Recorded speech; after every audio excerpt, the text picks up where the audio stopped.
How to get high damage in Beacon Rush or Domination. Hello everyone, this is Kitty WR aka Ben back here with another how-to guide video, and this time it's all about getting high damage. And I understand that with this video people can disagree with the way I approach the game, but please understand that this is just my method or tip towards getting that high damage. Also, there's definitely players that play better than me to get those high damage. So if you are one of those players, have other tips that you think I should have mentioned, it would be wonderful if you drop some tips under the comment section below. Now let's get right into the tips that I prepared for you. On number 1, try to make the match into a stable game. By stable game, I mean stable in reference to the beacon gauge. Either 2 versus 3 beacon status or 3 versus 2 beacon status. That's relatively stable for me. An ideal scenario would be both teams battling out for like the important beacon or the center beacon in this case. Actually the third beacon, whatever the third beacon is, that would be the ideal situation. Try to avoid 1 versus 4 beacon scenario, because in this scenario the game is either going to end quick or it's either going to be quick win or a quick loss.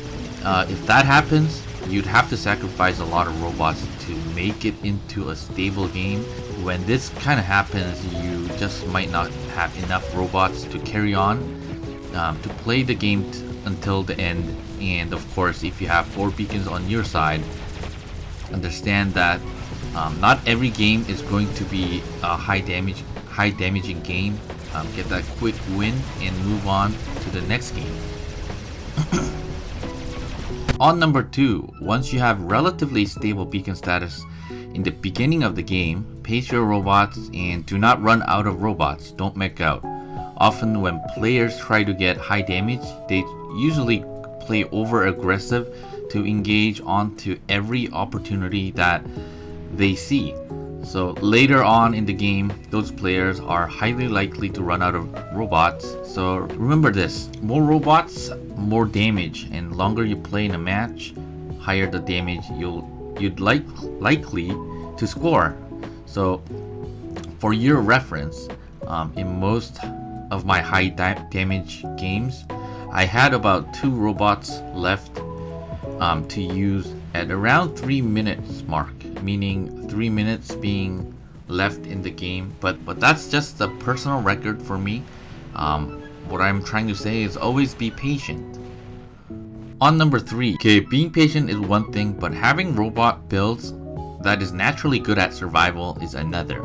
So please consider building robots like Ravana, Nemesis, or Hades in the workshop, and consider jumping into them during a game when you feel like you burned through robots too fast. And those robots that I mentioned are basically my preference. And most damaging games tend to last long, exploiting the full 10 minutes. And trust me, you'd want to be there to close out the game. And sometimes you'd like to get most of the damage at the end of the game.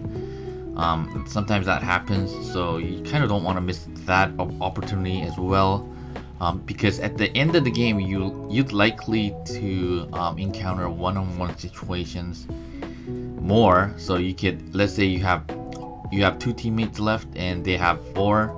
Because there's less players in the game, you can isolate players better. The robots that I feel like I could be in it for like a long time tend to have shorter cooldowns, and if you pair that up with phase shift and foolhardy quartermaster, you are pretty much good to go. A lot of people know this, but if you didn't know this, maybe try that out and just practice when to drop that build and figure out how you will kind of contribute to the team by picking off targets to get yourself more damage.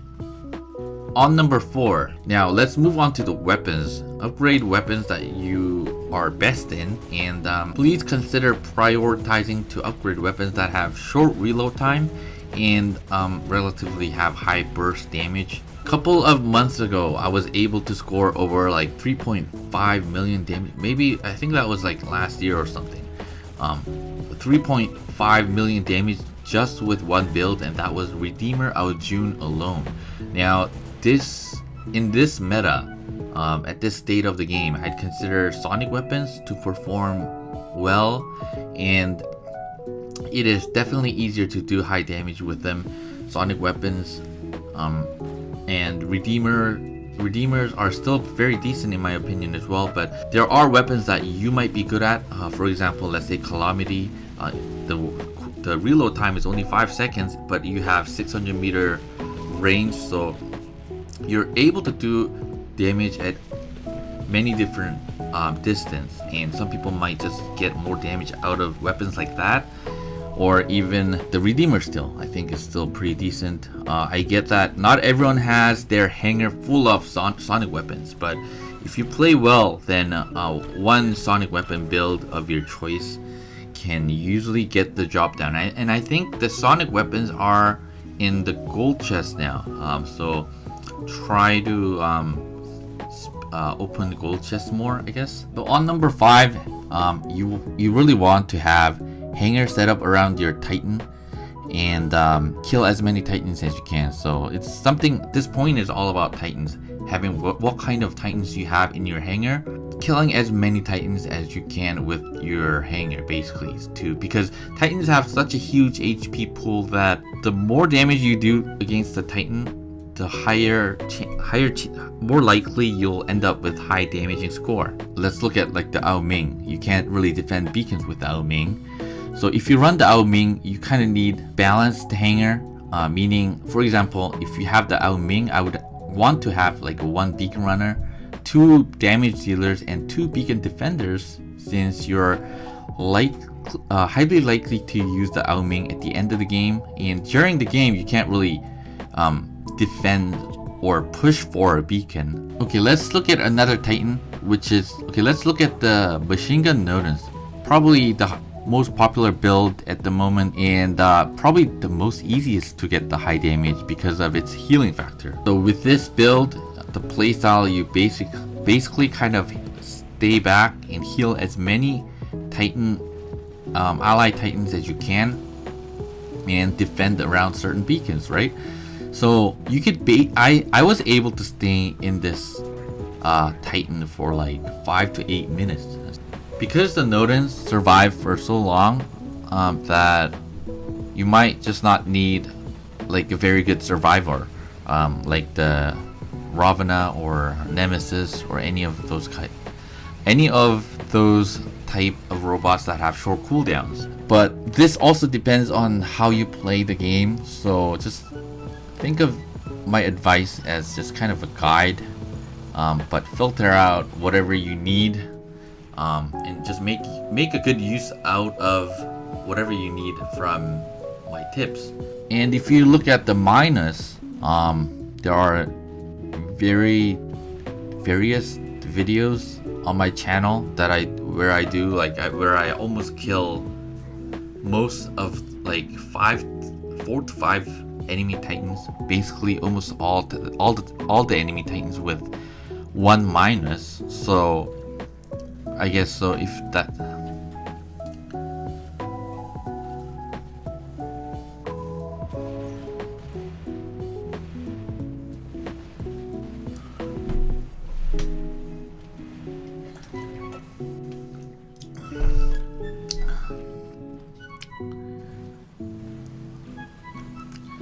and if you look at the minus, you'd like to use,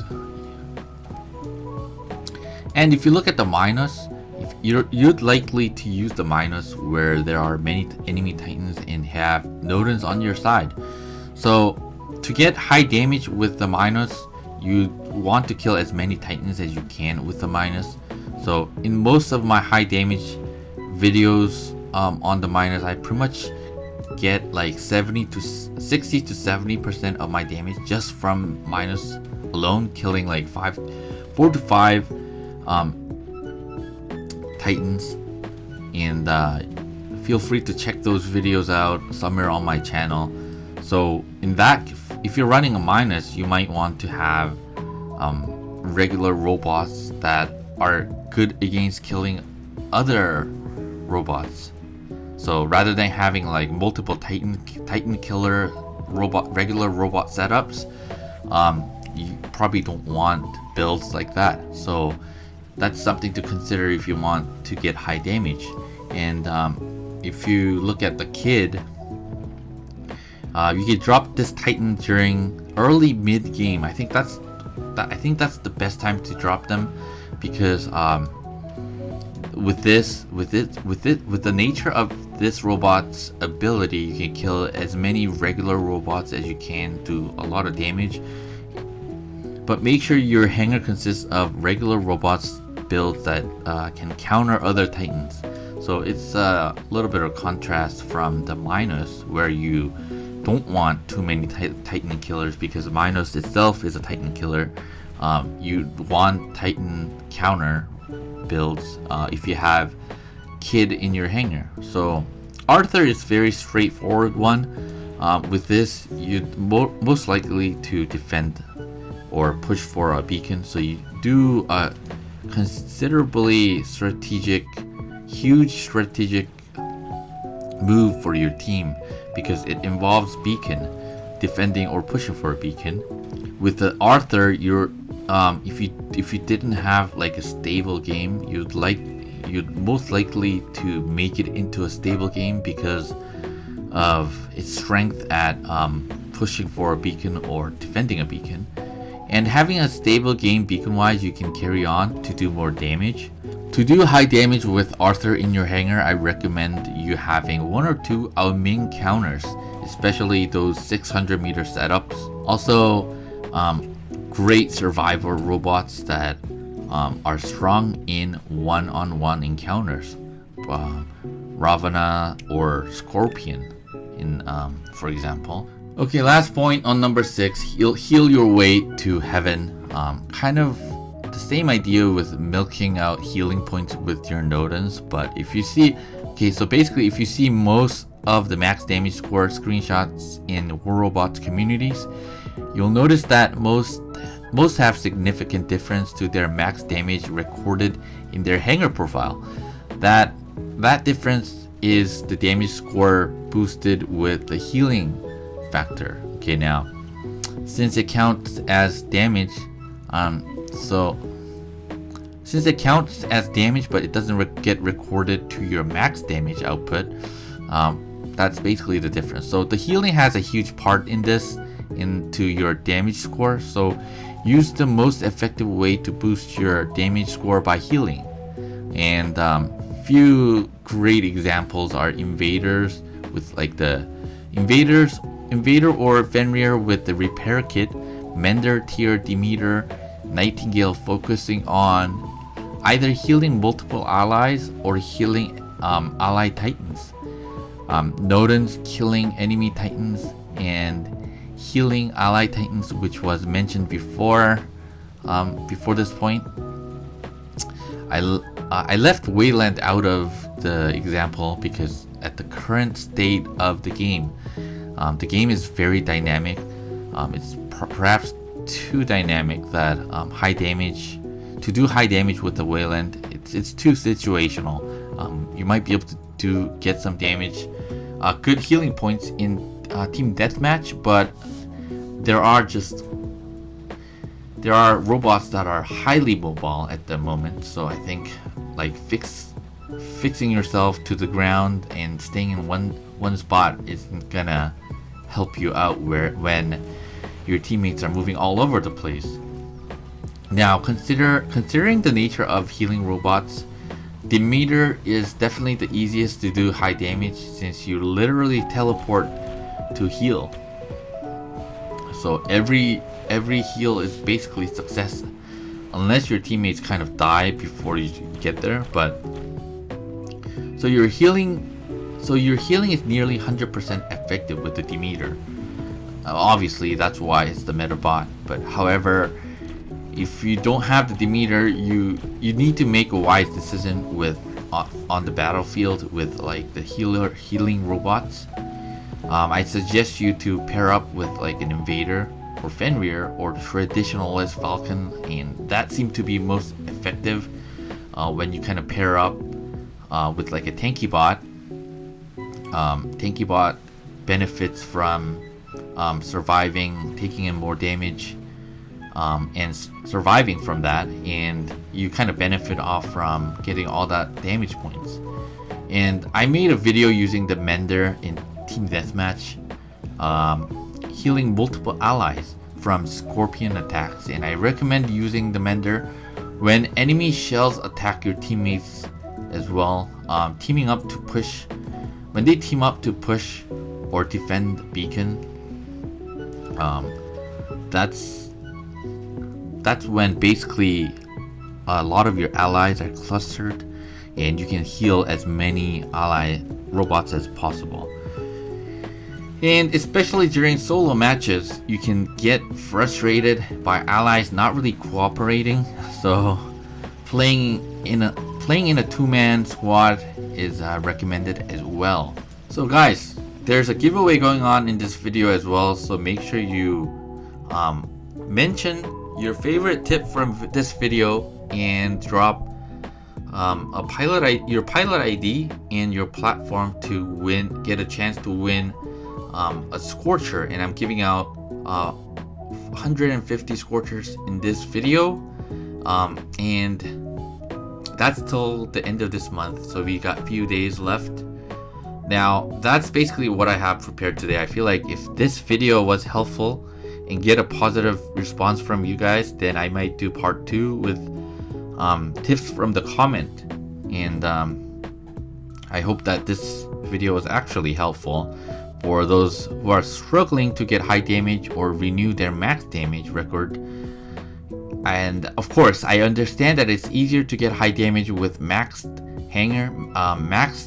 in meta hanger, and I don't deny this fact. Also, I expect people, I guess, kind of trolling in the comments about it, or even one of those long comments that emphasize only hanger strength and cost to get this high damage or whatever. But I mean, there are those of us that want to do high damage with what we've got and enjoy the challenge, so please go easy on me here. This guide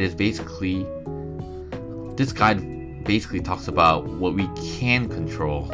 So I hope you guys enjoyed this video again.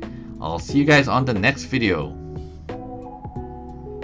Oh, and remember to hit that like button and subscribe to my channel if you found my channel or this video useful.